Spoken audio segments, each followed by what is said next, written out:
One of the most powerful people that changed my narrative to come to Ghana is Wodemaya. Interesting. I remember in March, this is March 2021, that was the first day I saw Wodemaya, and I told myself, this guy has told me that yes, you need to go back home, through one of his videos that I watched. I love it.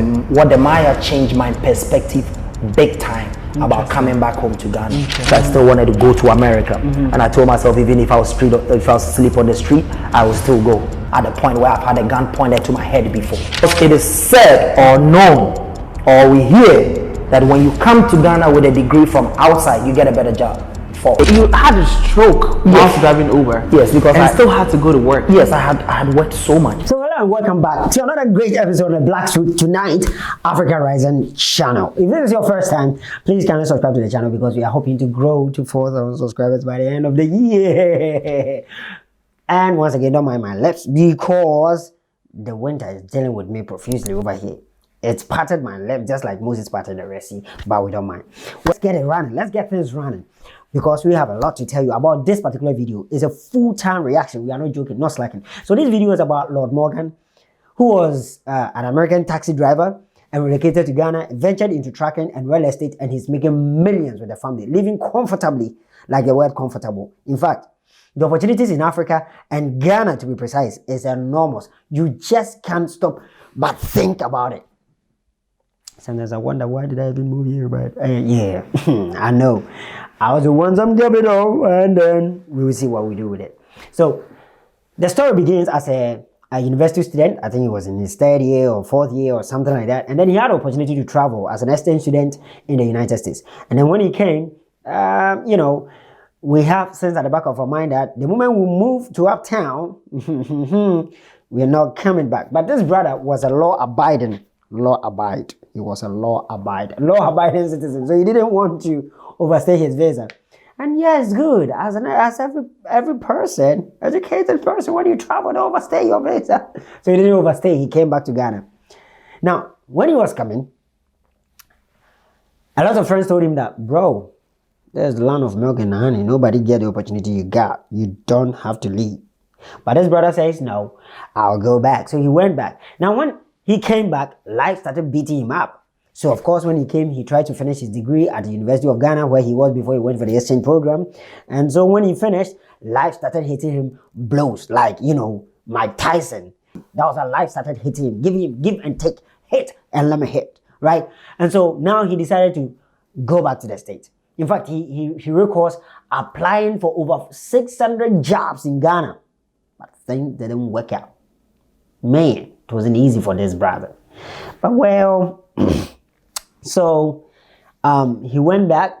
He wanted to go back to the state for his master's degree. Now the point is, friends told him that if you get the opportunity to come to the state, because the visa officers know that, you know, when you come, it's land of opportunities, and so you wouldn't come. But when you return, it means you are disrespecting the opportunity they've given you, even though they give you a limit. But if you just come back and don't stay, when you're trying to apply again to go, you don't get a visa. Indeed. When our brother applied a visa, he got denied for master's degree.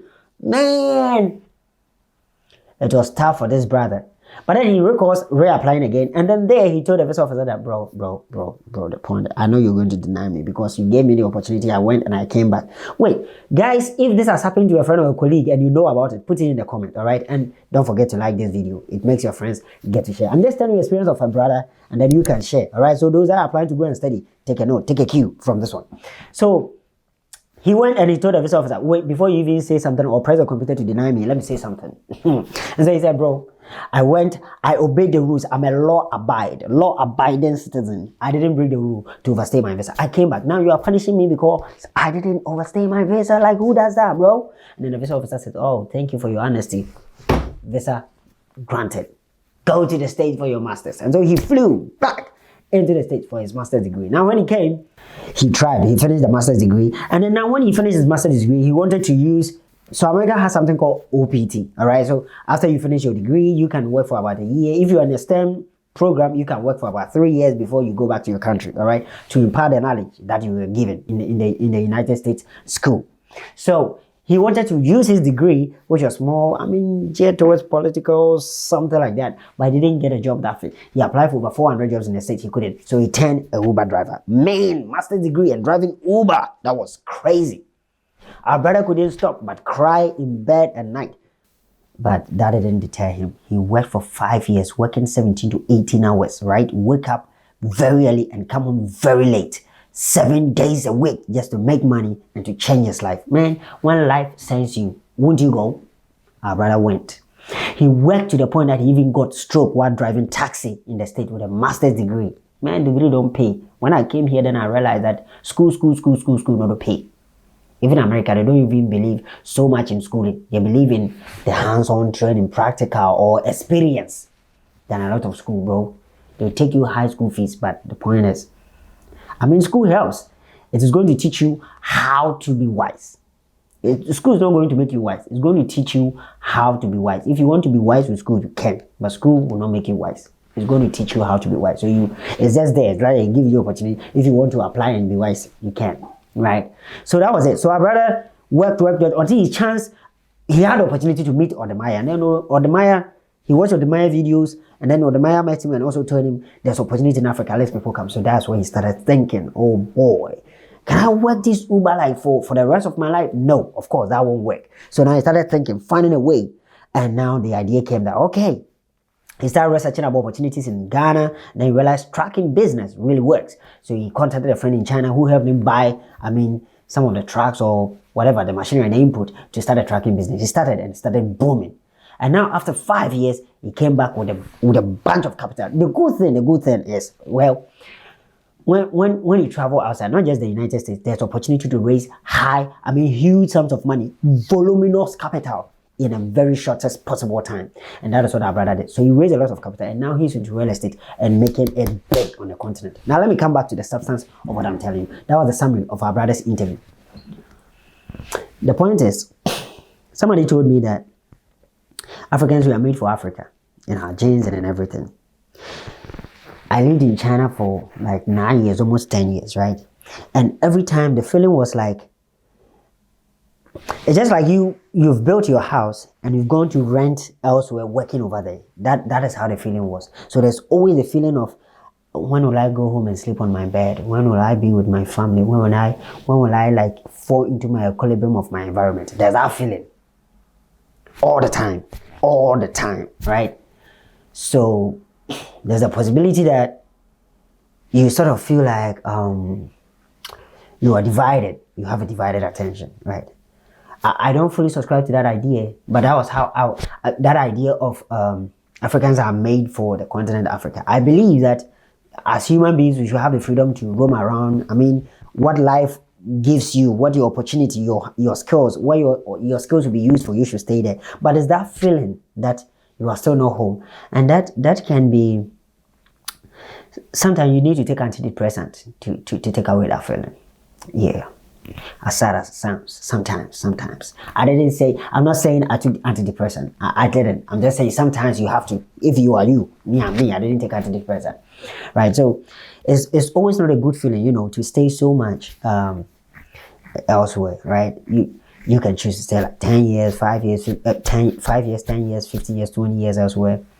And even if you stay there like the rest of your life, find an opportunity to visit your folks, like at least 6 months, 7 months, every year, at least, try to come, relax, let your system, your cells be in tune with the environment where it was born or where it was generated, and then, go back, come and renew, go back, come and renew. But if you go elsewhere, you don't have the opportunity to revisit your folks, and in America here, they don't play with family, right? So your standard family and everything, don't throw it away. So our brother is making it big in Ghana. Now, even if you see his beard, his face, I want to see a picture of him when he was driving the Uber. Probably it will be untenable. But now our brother looks very demure. Like, you can see our brother is doing well. Like, he is really making life big in Ghana. And I'm telling that those in the diaspora, you see, there are people who have like millions of dollars in their savings.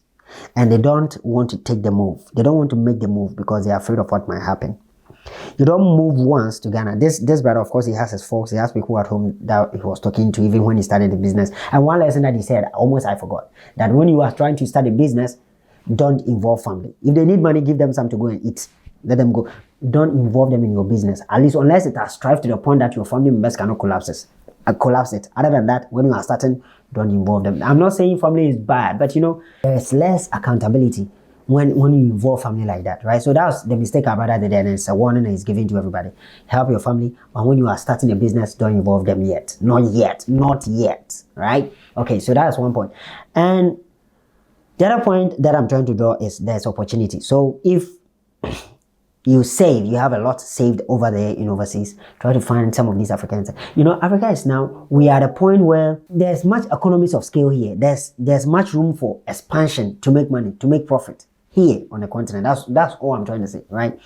So if you come here, we are now trying to get there to where the Western world is developed to the point that like the possibility to find on tap ventures is very low, right? But in Africa, there are so many on tap ventures. Like even if you want to even open a beach resort, the beach is vast and over there, like a lot of places where you can buy and start a beach resort.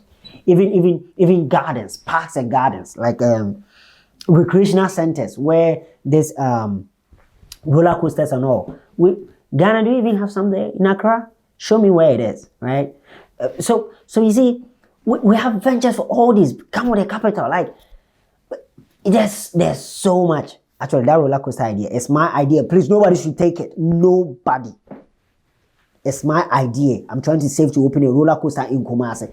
Please, whoever opens, it's my patented right. Is that how it works? Like when you say it is yours? Well, anyway, I've said it, right? So all these are opportunities that people can venture into it and make huge sums of money, right? So our brother is making it big. And Laud Morgan, bro, I'm happy. You see, I'm very happy. The point is, he made $160. Was it $106 in his first year driving Uber around that time? So wow.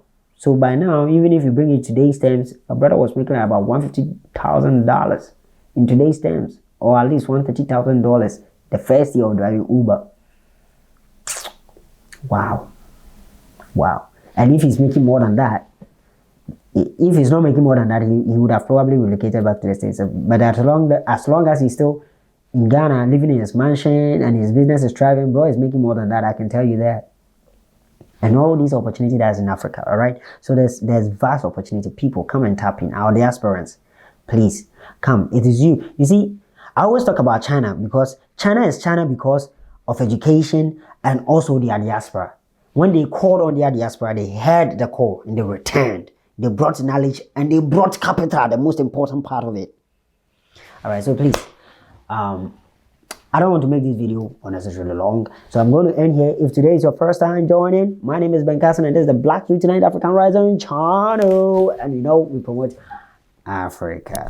So kindly join, subscribe. We want to make 5,000 subscribers by the end of the year. We're almost at 4,000.